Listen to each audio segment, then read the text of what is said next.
안녕하세요. 오늘은 대한민국의 미래와 우리 가족, 그리고 후세를 위해 꼭 짚고 넘어가야 할 세 가지 큰 이슈를 말씀드리려 합니다. 첫째, 이재명 더불어민주당 대표의 아들 문제. 둘째, 이준석 개혁신당 대표를 둘러싼 싸가지 없다는 비판. 셋째, 저출산과 고령화, 그리고 우리나라의 미래와 후손에 대한 이야기입니다. 먼저 최근 뉴스에서 가장 뜨거운 이슈가 되고 있는 이재명 대표의 아들 이동호 씨 문제부터 차근차근 짚어보겠습니다.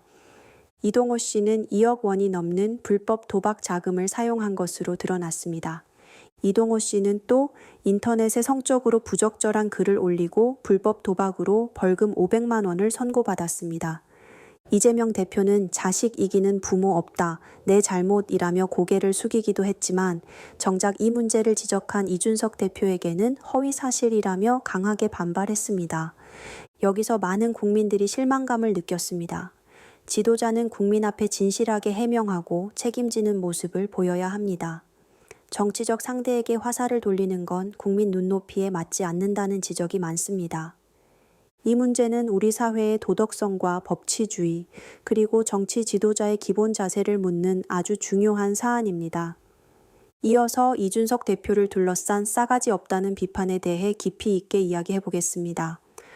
어르신들께서 저 젊은이가 왜 저렇게 버릇없게 말하나 라고 느끼실 수 있습니다. 충분히 공감합니다. 너무 싸가지가 없게 들리죠. 하지만 여기엔 중요한 오해가 있습니다. 이준석 대표는 기존 정치인들과 다르게 하고 싶은 말, 해야 할 말을 거침없이 합니다.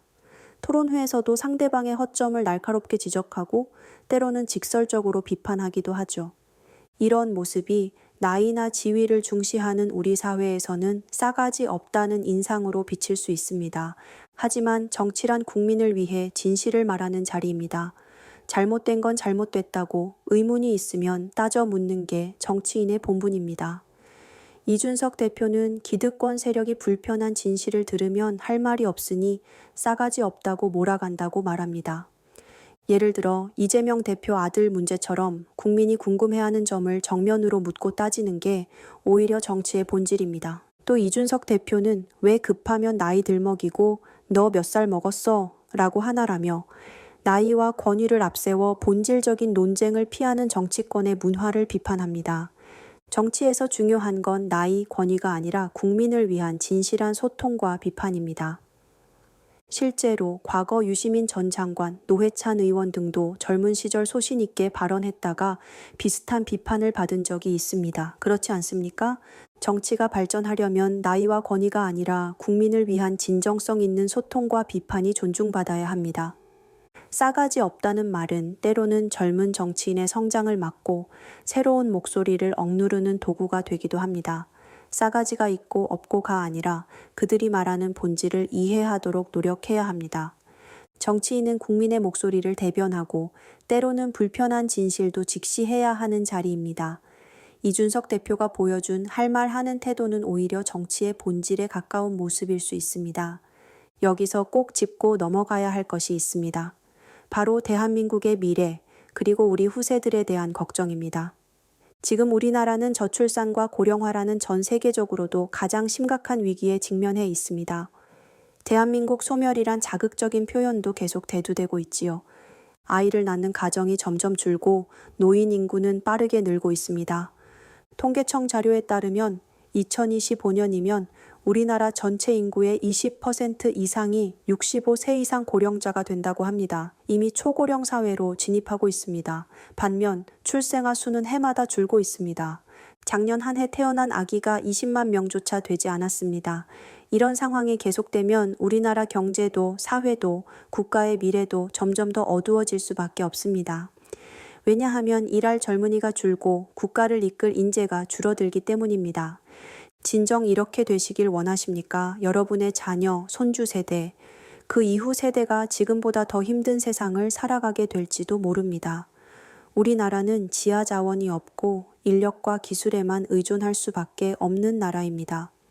젊은 세대가 건강해야 나라를 먹여 살리고 어르신분들에게도 효도를 할 수 있는 것입니다. 나무도 뿌리가 튼튼해야 나무 잎이 잘 자라고 과일이 잘 자라서 또 씨를 뿌리고 순환되는 게 아니겠습니까? 이럴 때일수록 정치가 바로 서야 합니다. 지도자가 도덕적으로 흔들리거나 정치가 국민의 신뢰를 잃는다면 대한민국의 미래는 더욱 불안해질 수밖에 없습니다. 정치인들이 국민을 위한 진실한 소통, 도덕적 책임, 그리고 미래 세대를 위한 정책에 집중해야 우리 후손들이 더 나은 세상에서 살아갈 수 있습니다. 저출산 문제를 해결하려면 국가가 아이 키우기 좋은 환경을 만들고 청년들이 꿈을 펼칠 수 있도록 교육, 주거, 일자리 정책을 제대로 세워야 합니다. 고령화 사회에서는 어르신들이 건강하게 존엄하게 살아갈 수 있도록 복지와 의료 시스템도 튼튼히 해야 합니다. 이 모든 것의 중심에는 정치의 신뢰와 지도자의 도덕성이 있습니다. 여기서 우리 부모님, 어르신들께 진심으로 감사의 말씀을 드리고 싶습니다. 오늘날 대한민국이 이만큼 성장하고 세계에서 인정받는 나라가 된 것은 바로 부모님 세대의 희생과 헌신, 그리고 지혜 덕분입니다. 어려운 시절 가족을 위해 밤낮 없이 일하시고 나라를 위해 땀 흘리셨던 부모님 세대의 노력이 오늘의 대한민국을 만들었습니다. 자녀와 손주 세대가 더 나은 환경에서 꿈을 키울 수 있게 해주신 것도 바로 어르신들 덕분입니다. 이제는 우리 사회가 부모님 세대를 더 존중하고 더 잘 모셔야 할 때입니다. 그리고 어르신들의 지혜와 경험이 정치에도 꼭 반영되어야 대한민국이 더 건강하게 나아갈 수 있다고 믿습니다. 앞으로도 부모님 세대의 목소리가 정치와 사회 곳곳에서 더 크게 울려 퍼지길 진심으로 바랍니다.